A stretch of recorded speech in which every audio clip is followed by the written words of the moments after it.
आज़ादी के अमृत महोत्सव के तहत द कम्युनिकेटर्स प्रस्तुत करते हैं पॉडकास्ट कहानियों की एक श्रृंखला।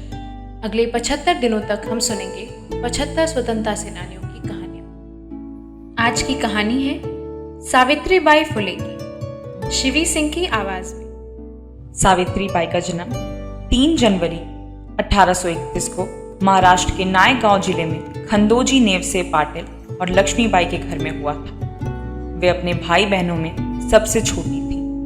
मात्र 9 साल की उम्र में ही उनकी शादी 13 साल की ज्योतिराव गोविंदराव फूले से करवा दी गई। उनको बचपन से ही पढ़ाई लिखाई का बहुत शौक था, परंतु दलित होने के कारण उनको पढ़ने का अधिकार नहीं मिला। जब वो ससुराल पहुंची और उनके पति को पता चला कि उनकी पत्नी सावित्रीबाई को पढ़ने लिखने की इच्छा है, तब उन्होंने उनका बहुत सहयोग किया।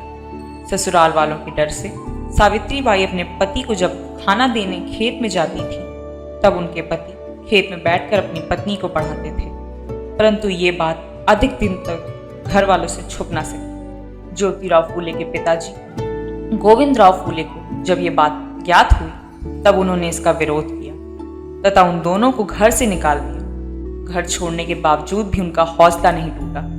देश बदलने की उम्मीद में उन्होंने अपने मित्र असमान शेख के घर में शरण ली, जहां सावित्रीबाई को असमान शेख की बहन फातिमा बेगम शेख मिली, जो आगे चलकर उनकी सबसे प्रिय मित्र बनी।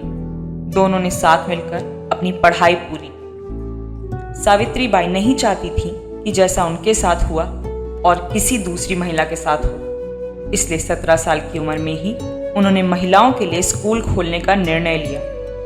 आर्थिक समस्या के कारण उन्होंने अपना पहला विद्यालय 1848 में फातिमा शेख के घर में ही खोला। 1851 के अंत तक उन्होंने 3 विद्यालय खोले, जहां 150 बालिकाएं उनके विद्यालय में शिक्षा प्राप्त कर रही थीं। कहा जाता है, सावित्रीबाई जब लड़कियों को विद्यालय में पढ़ाने जाती थी, लोग उनका पत्थर एवं सड़े टमाटर फेंककर विरोध करते। ऐसा कई दिनों तक चलता, परंतु एक दिन उन्होंने उनमें से एक को थप्पड़ मारकर अपने बुलंद इरादों से उन्हें अवगत करा दिया।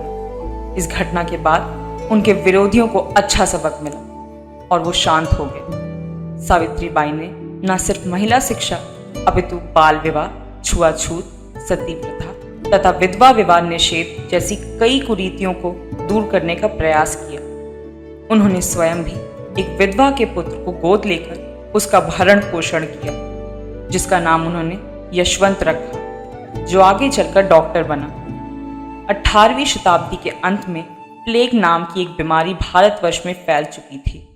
उस समय उनका मुंह बोला बेटा यशवंत, जो डॉक्टर था, कई प्लेग पीड़ित रोगियों का इलाज कर रहा था। इस महामारी के समय सावित्रीबाई ने भी कई मरीजों की मदद की तथा उनको अस्पताल पहुंचाया, परंतु दुखदवश वो स्वयं भी इस बीमारी का शिकार हो गई और 10 मार्च 1897 में इसी बीमारी के चलते वे इस दुनिया को अलविदा कह गई।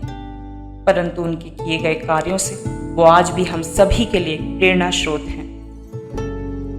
तो दोस्तों, ये थी कहानियाँ देश के महान नायकों की। ऐसे ही और किस्सों और कहानियों को सुनने के लिए जुड़े रहिए द कम्युनिकेटर्स के साथ। जय हिंद, जय भारत।